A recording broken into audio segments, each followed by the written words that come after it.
क्या जिनों और इंसानों के बाहम ताल्लुकात मुमकिन हैं?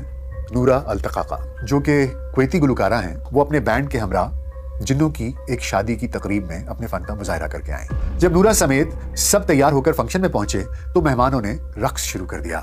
रक्स ऐसा मुनफरिद और अजीब था कि नूरा घबरा गईं और सोचने लगी कि आखिर ये कौन लोग हैं। ऐसे लोग पहले तो कभी नहीं देखे और उनके पांव इंसानी सूरत पर नहीं थे, न पंजे, न एड़ी, न तलवे, बल्कि वो बकरियों के सुम थे। नूरा पर भी कपकपी तारी हो गई। क्या है? किस तरह कुवैती गुलकारा नूरा अल्तकाका जिन्नात के फंक्शन में परफॉर्म करके आई, इंसानों को पसंद करते हैं और परफॉर्मेंस करने के बाद इनके साथ क्या बीती, किस तरह का माजरा है, वीडियो को तफसील से देखें। ये और ऐसे अगर वीडियो पसंद आए तो लाइक और शेयर ज़रूर करें। आज हमारा मौजू जो है वो एक वाक़े पर है, एक ऐसा वाक़या जो एक गुलकारा के साथ पेश आया, जिस गुलकारा का नाम था नूरा अल्तकाका और इनका ताल्लुक कुवैत से था। तो आइए उनके इस वाक़े के बारे में जानते हैं कि उनके साथ हुआ क्या था। गुलकारा नूरा अल्तकाका की, जो कि कुवैती गुलकारा हैं, उनके बैंड में सब परफॉर्मर्स ख़वातीन थीं, औरतें थीं, और ये बैंड शादियों की तकरीबों को चार चांद लगाने के लिए बहुत ही मशहूर था। नूरा का दावा है वो अपने बैंड के हमरा जिन्नों की एक शादी की तकरीब में अपने फन का मुजाहरा करके आए। माफौकुल फितरत वाकयात रिपोर्ट करने वाली वेबसाइट infinityexport.com के मुताबिक नूरा अल्तकाका ने बताया कि शादियों के फंक्शंस पर उनकी बहुत ज्यादा डिमांड रहती थी और अमीर तरीन खानदान उन्हें और उनके बैंड को अपनी तकरीबात में बुलाते थे। एक रोज जबकि बैंड की हफ्तावार छुट्टी थी, अचानक एक औरत का फोन आया। उस औरत की आवाज निहायत अजीब थी और उस औरत ने नूरा को बताया कि वो नूरा को अपनी बेटी की शादी की तकरीब में बुलाना चाहती है। नूरा के मुताबिक उसने फोन करने वाली औरत को बताया कि बैंड हफ्तावार छुट्टी पर है और बैंड के अरकान काम की कसरत के बायस पहले ही बहुत बेआरामी का शिकार हैं। सो वो मुआज़रत कबूल फरमाएं और मुस्तकबिल में किसी और फंक्शन के लिए पहले से शेड्यूल चेक करके डेट ले आएं और उस पर नूरा अल्तकाका और उनका बैंड परफॉर्म कर लेगा। नूरा कहती हैं कि बातचीत अभी जारी थी कि अचानक उस औरत ने कहा कि वो बैंड को डबल पेमेंट करने के लिए तैयार है। ये सोचकर नूरा ने सोचा कि अच्छी खासी रकम हाथ आ रही है तो एक छुट्टी मंसूख करने में कोई मज़ायका नहीं है।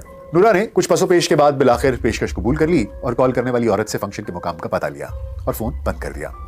नूरा बताती हैं कि उन्होंने अपने बैंड के अरकान को बारी बारी फोन करने शुरू किए ताकि उन्हें छुट्टी मंसूख करने पर राजी किया जा सके। बैंड के ज्यादातर अरकान छुट्टी करने के हक में थे, मगर पेमेंट डबल होने का सुनकर सभी मान गए। नूरा और उसका बैंड उसी रात बताए हुए पते की तरफ रवाना हुए।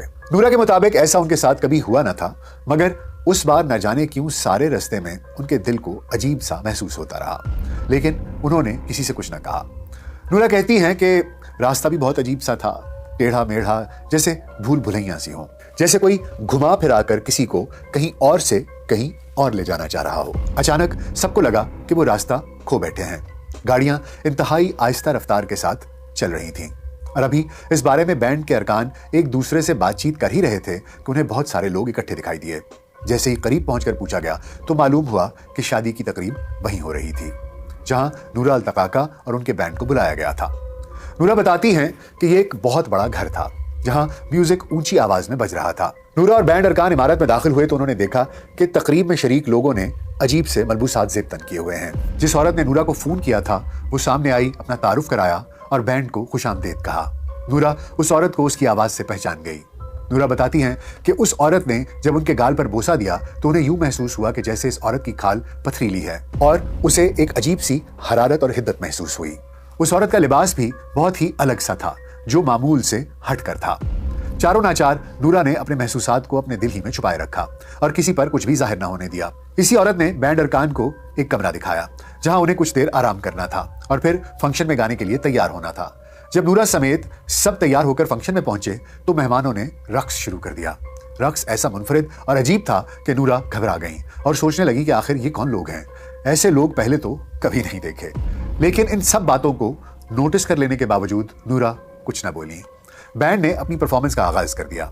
नूरा गाना गाती रही और उसकी टीम भी परफॉर्म करती रही और तकरीब के शुरका का बहुत ही बेहंगम सा रक्स भी जारी रहा। अब रात गहरी हो चली थी। बैंड अरकान थक चुके थे, मगर फरमाइशों का सिलसिला था कि थमने का नाम ही ना लेता था। और अचानक एक टीम मेंबर लड़की बेहोश होकर गिर पड़ी। नूरा आगे बढ़ी और जानने की कोशिश की कि इस लड़की को हुआ क्या है। वो अपने होशो हवास खो बैठी थी। अभी वो आगे बढ़ी ही थी कि उसने देखा कि उसकी बैंड की एक और मेंबर जैसे सदमे में चली गई है और टकटकी बांधे मुसलसल एक जानिब को तके जा रही है। जैसे ही नूरा ने उधर को देखा जिधर देखते हुए बैंड की वो मेंबर सुन हो चुकी थी, तो डरा देने वाला मंजर था। रक्स करने वालों ने अब उछलना कूदना शुरू कर दिया था और उनके पांव इंसानी सूरत पर नहीं थे, न पंजे, न एड़ी, न तलवे, बल्कि वो बकरियों के सुम थे। नूरा पर भी कपकपी तारी हो गई। वो भी शायद बेहोश होकर गिर पड़ती, लेकिन अचानक उसे ख्याल आया कि वो बैंड की सरबराह है और उसे हर हाल में अपनी हिम्मत को मुजतमा रखना है और इस सूरत हाल से ना सिर्फ खुद बाहर निकलना है बल्कि अपनी टीम के सब अरकान को भी संभाला देना है। नूरा को लगा कि अगर उसने खौफ का इजहार कर दिया तो ये लोग उसे और उसके बैंड अरकान को यहां से जाने ना देंगे। सो नूरा ने अपने आप को मजबूत रखा और मुसलसल गाती चली गई। इसी दौरान किसी ना किसी तरह नूरा ने टीम मेंबर्स को एतमाद में भी ले लिया और इशारों के जरिए उन्हें समझाया कि सब चुप रहें, हौसला करें और रूटीन की तरह परफॉर्म करते रहें, क्योंकि अगर उन्हें यहाँ से बाहिफाजत बचकर वापस निकलना है तो ये लाजिम है कि वो गाना गाते रहें, परफॉर्मेंस देते रहें और फंक्शन खत्म करके वहां से जाएं, क्योंकि फंक्शन बीच में छोड़ना नुकसान का बाइस हो सकता है। इसी असना में शादी की तकरीब में शरीक एक मेहमान नूरा के करीब आया और पूछने लगा कि बैंड की एक रुकन खातून बेहोश क्यों हो गई थी। तो नूरा ने उसे बताया कि दरअसल थकावट के बाइस ये वाकया पेश आया है और बैंड की बाकी अरकान को भी आराम की अशद जरूरत है। इस तरह नूरा और बैंड के सब अरकान उसी कमरे में वापस ले जाए गए जहां पर वो पहले आराम कर रहे थे।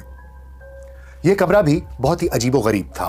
कमरे की हालत देखकर लगता था जैसे 100 साल से वहां कोई दाखिल ही ना हुआ हो। वहां पड़ा बिस्तर भी बहुत कदीम तर्ज का था और उस पर गर्द जमी हुई थी। नूरा और उसका बैंड इस कमरे में अभी आराम ही कर रहे थे कि वो खातून जिसने फोन करके नूरा और उसके बैंड की बुकिंग करवाई थी वो इस कमरे में दाखिल हुई। उस औरत की शक्ल और उसका हुलिया इतना खौफनाक और हैबतनाक था कि नूरा और उसके तमाम बैंड मेंबर्स ने चीखें मारनी शुरू कर दी। उन पर खौफ तारी हो गया और वो चीखें मारते हुए अपना सब सामान वहां पर छोड़कर उस घर से भाग निकल खड़े हुए। उस जगह से सरपट भागने के बहुत देर बाद जब होश आया तो बैंड को यह मालूम पड़ा कि वो एक वीराने में है। कुछ देर जब उनके होशो हवास वापस आए तो सोचा कि क्यों ना सड़क ढूंढी जाए और वापसी का कोई उपाय किया जाए।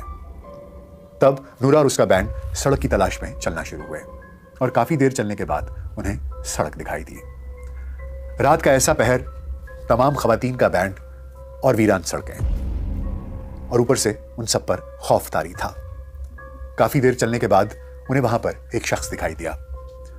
वो शख्स इन तमाम खवातीन को रात के इस पहर में इस वीराने में देखकर हैरान हो गया और उनसे सवाल पूछा कि वो यहाँ क्या कर रही हैं। नूरा ने उस शख्स को अपनी तमाम कहानी और तमाम दास्तान सुनाई। नूरा की कहानी सुनकर उस शख्स पर भी खौफ तारी हो गया, लेकिन उसने अपनी गाड़ी में नूरा और उसके बैंड को लिफ्ट दी और उन्हें उनके घरों तक बहिफाजत पहुंचा दिया। नूरा बताती हैं कि उन्हें उस वक्त ही सूरत हाल को जांच लेना चाहिए था जब वो वहां पहुंची थी और अजीबो गरीब मलबूसात और कदीम अंदाज की इमारत को देखा था। नूरा के मुताबिक जब वो गा रही थी तो मुसलसल उसके कानों में सरगोशियां होती थीं, जैसे कुछ लोग उसे कहते जाते हैं कि बस गाती जाओ, गाती जाओ, गाती जाओ, तुम्हें अंदाजा तक नहीं कि तुम्हारा गाना हमें किस कदर पसंद है। नूरा के मुताबिक वो इन सरगोशियों को अपना वहम ख्याल करती रहीं, जबकि दर हकीकत ये उन जिनों की सरगोशियां थीं जिनकी शादी के फंक्शन पर उन्हें बुलाया गया था। नूरा कहती हैं कि दुल्हा दुल्हन के मलबूसात भी इस दुनिया के ना लगते थे। नूरा कहती हैं कि उन्हें कभी यकीन ना आता कि उन्होंने जिनों के फंक्शन पर गाया है अगर उन्होंने मेहमानों के बकरी के सुमो जैसे पैर न देखे होते हैं। नूरा ने इसके बाद कभी गाना नहीं गाया। इस वाक़े के कुछ अरसे बाद वो शदीद बीमार हो गई और कुछ अरसा बीमार रहने के बाद उनकी वफात हो गई। तो जी जनाब, ये तो था नूरा अल-तकाका का वाक़या। तो जनाब, ये बयान था नूरा अल-तकाका का, या उनका दावा कह लें, जो कि कई लोग समझते होंगे कि ये महज एक किस्सा है, एक कहानी है जो बैंड की मशहूरी के लिए सोचे समझे इक़दाम पर घड़ी गई हो, लेकिन इसके बाद उन्होंने कभी गाना तो गाया नहीं, इसलिए इस दावे की भी कुछ समझ नहीं आती। और ये भी हो सकता है कि उनका वहम हो, कोई बीमारी हो। बहरहाल आपका इस बारे में क्या ख्याल है, आप ज़रूर बताइएगा।